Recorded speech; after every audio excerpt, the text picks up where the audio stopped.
Hello folks. Seven wants to talk about Christmas 2020 and what are you gonna do? What's your opinion on what you're gonna do? What are you actually gonna do? And have you thought about a brain exercise? Excuse me. So we're being told in the UK and over in the States, hi to my brothers over the pond, any sisters that might be watching, especially my friends in the UK. So Christmas 2020, we're being told that we may not be able to go to a family member's house and all get together for Christmas because of, the plague. Now, let's think this through, or let's take, as I like to do, a mental exercise, a logical exercise. Let's just take the UK now. In the summer, lots of people went to the beach, and the government and their advisors went nuts. Thousands of people are going to die. Then there was lots of riots, thousands of people, peaceful protests, people on the street. People are going to die. Nothing. There was a Freedom of Information Act sent to the police in this country about how many have died of COVID this year. The answer is 0. But they all sit together in them vans. You would have thought they'd catch it, wouldn't you? To you guys over the pond. The Trump rallies. It's not a political statement. I'm not saying for Trump, against Trump, but the Trump rallies. They got them all together and they said within a couple of weeks, because that's how you get it, that's how you catch it, that's the time frame, people would be dying in the streets. Nothing. Now we're being told in the UK we can have 6 people in a house. They can't be from someone else's house, but you can have 6 people in your house for Christmas. And they're probably going to try and make it even tighter.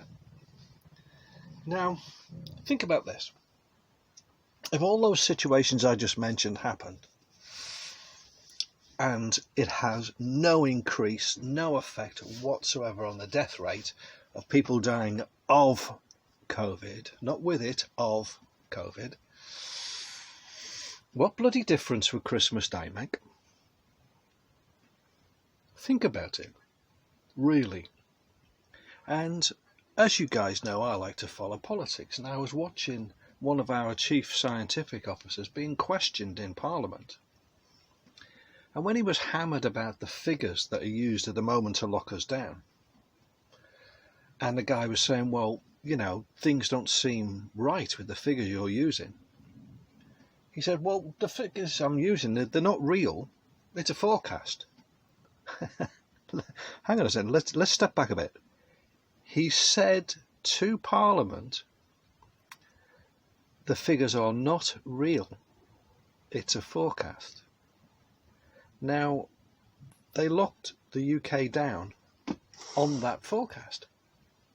The forecast was also that by today, Saturday the 14th of November 2020, 4,000 people a day would be dying of COVID. 4,000 people a day by today, by the time this video is being recorded. But 7? You ask, 7? Where's all the dead bodies? Well, they're not there, because what he said wasn't true, and he admitted it in front of Parliament. So we go back to Christmas.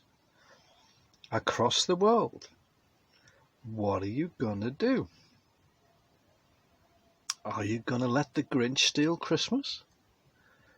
Or are you just gonna live your life? Or are you gonna do something different? Now, me personally, I've already prepared that I will be with my family and we will be having Christmas together. And if the police turn up, I won't be able to allow them in because we're not allowed more than 6 people in the house. I'd love to see how they're going to deal with that one. However, just think of this. The police turn up, you open the door and they say you can't be having Christmas. Granny gets up, walks to the door and deals with the police.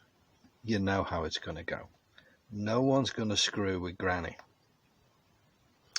And you really think that the police, even in the UK, have the resources to go house to house to check if there's more than 6 people eating together, living their lives as normal, human, sociable beings? Of course they don't. And even if they did in one particular area, do you think the police force would recover from that? Do you think they'd ever get any support in the future? Lots of questions asked. Who knows the answers? But I do know one thing I can tell you for sure. 7 will be having a happy Christmas. Until next time.